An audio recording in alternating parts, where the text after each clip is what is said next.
Moktarogar. Hey everybody, it's Jason Blaha here, everyone's favorite orc warrior, and it's time for another orc mode workout.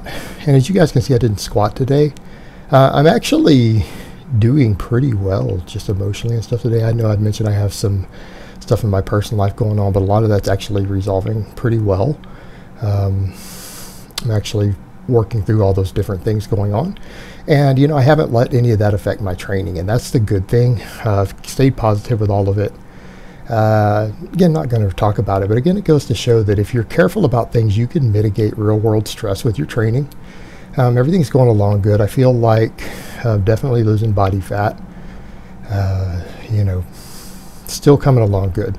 Like I'm happy with the results. It's like we look at stuff like that and say, well, we could never have it fast enough, and we can't.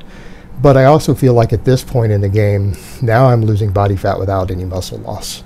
You know, I feel like I'm doing a really good job now holding on to muscle, and that's been the main thing. And it's just about controlling my eating patterns and getting the protein in and keeping the training volume just high enough to preserve muscle and all that stuff. But as you guys noticed, I didn't squat today.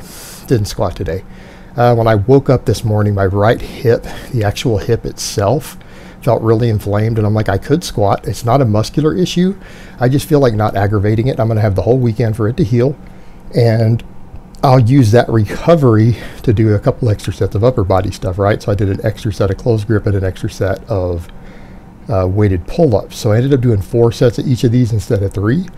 And I can tell you, that was tough. I felt the difference. Man, I felt the difference doing that. Especially all this just pause, dead, stop training. Again, training with pause bench, closed grip, dead hang pull-ups. Man, those extra sets, they were rough. But I feel like I got some good growth stimulation, you know, make me through the weekend.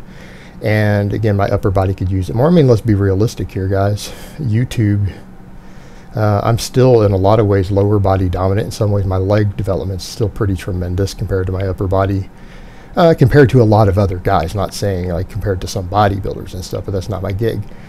So it's okay that if I have days where I can't squat, I do a little extra upper body stuff. I don't think that's going to be a bad thing. You know, a little more chest, shoulder, bicep, stuff like that. It's not going to hurt me as a YouTuber in any way. Even though physique is not my thing. Again, like I said, I feel like it's coming along nicely. And I think by the time we get into next year, early next year, we're going to see a real difference. You know, particularly if I reach that 15% body fat in December, I think we're going to be good to go there. You know, which kind of raises the point. You know, I say stuff like that, and I try to talk about roughly what I'm doing. Then I get idiots who come in and say stuff like, "Oh, that means your cut is over. You're talking about recomping." It's like, I'm not talking about recomping at 220. I don't know where people get silly ass ideas like that. When I say I'm dropping to 205 this year, and to get to 15% this year, then I will assess if I'm going to recomp at 205, or if I need to just continue cutting actual scale weight. Right? That's what's in question. That's not till like December, and that's assuming everything is on schedule. So no, guys, I am straight cutting all the way through. I am cutting all the way through the rest of the year. The cut is not going to be over this year. What we're going to debate is if I want to take a break from cutting and just recomp early next year, or if I think that I can push through and go ahead and lose, you know, again, another 5 pounds of body fat or whatever from there. Because, I mean, let's be realistic here. I mean, if we're going to be totally honest at where I need to be for maximum athleticism, I need to be under 200 pounds. Now, if I get my strength, if I can beat anything under 200 and get back the best strength numbers I've hit this year, at my age, that's actually reasonably impressive. What do I mean reasonably impressive? Like going to Worlds in powerlifting? Yeah, that would be enough to get a Worlds invite. Absolutely. Masters 1, and people forget that. They look at strength sports and they look at silly crap like the Open, and they forget I don't have to hit Open numbers. I'm a master. I have to hit Masters qualifying numbers. Right? It's not the same ball game. People need to realize that when you start looking at even at undrug tested records, sometimes the Open to Masters 1, your squats and stuff are sometimes 200, 250 pounds lighter. In other words, the guy with the 42-year-old record versus the guy with a 30-year-old record can be 200, 250 pounds difference weight on the bar and still be a world record. So when people say silly stuff like, oh, your age is an excuse not to be the best of the best, and it's like, so you're saying that to every guy who competes in their 40s then, because they're all, the world record holders are using that as an excuse to suck, is what you're saying. So that's what people need to understand. You're basically telling the guys in their 40s who hold world records for their classes that they're using their age as an excuse to suck. But no one else can beat them, but they still suck, even though they're number one. You see the ridiculousness of that. But that's kind of the point. Yeah, I mean, if I could drop into the 190s and regain my strength, all of it, and maybe even improve on that, yeah, I mean, I'd be a pretty solid strength athlete at that point. And I've got to look at it from that perspective. Instead of being, hey, can I be as strong as possible? It's like, can I be as strong as possible at a healthy body weight? Can I be as strong as possible at a healthy body composition? All right, that's the name of the game. Let's be strong and healthy, not just strong. All right, that's the way I want to move this channel moving forward. That's the example I want to set to other people. I need to improve myself, and I need to be a better example for my followers. If I'm going to preach a certain training method, or I'm going to preach this or preach that, that's what I'm working towards. Walking the walk, not just talking the talk.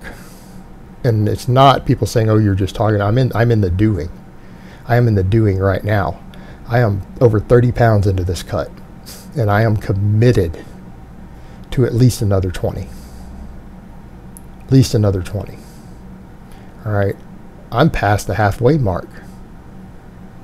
I'm sitting on second base. I just got to run it home, baby.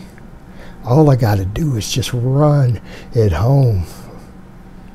I've already gone through the hard part. I'm halfway there. Don't quit now. And that's part of orc mode training right there. The orc philosophy. I'm halfway there. Don't stop. Don't stop. Claim that prize. Don't quit halfway. Don't quit halfway. Deadlifts went pretty decent today. Again, I decided I needed to do a little back off work too, because I skipped the squats. I'm like, I need to do a little bit more, you know. Since I didn't squat, I figured I'm going to do an extra set of close grip. I'm going to do an extra set of pull-ups. I'm going to do some double overhand back off grip work on the deadlift, right, to make up for that, because my hip is the only problem, not my recovery. So let my hip heal for the weekend. It's going to be fine. It's going to be fine. But this hook grip's coming along. Now I'm getting to where I'm pulling this every single workout. It's going to keep coming up. It's only a matter of time before I'm pulling 500 with a hook grip every single training session, 500 plus. It's not a lack of strength. You guys have seen me pull 575 this year easily with straps. It's that hook grip. So I'm going to keep building that grip up, toughen those thumbs, and they're getting there. Now, it's one of those things where we say, but, you know, shouldn't it be faster? Shouldn't it be faster? Maybe. But, you know, weight training, resistance training, everything related to this stuff, this is a marathon, not a sprint. I know muscle fiber use and everything are like, but lifting is closer to sprinting than a marathon. Yeah, it is, guys. But getting results, I mean, there are things that just take time. Things like toughening your thumbs up for a hook grip takes time. Losing body fat while retaining muscle takes more time, right? All this stuff takes time. It's about the journey. You've got to love the journey, and you got to stay committed for the journey. You know, you've got to stay committed for the journey. I mean, training and being true to training, it is a lifestyle. It is a lifestyle. And I'm not saying it's hardcore. I mean, we can joke with the orc mode stuff, and we can talk about it's a mentality, and it is, but it's not hardcore, guys. It's just about consistency.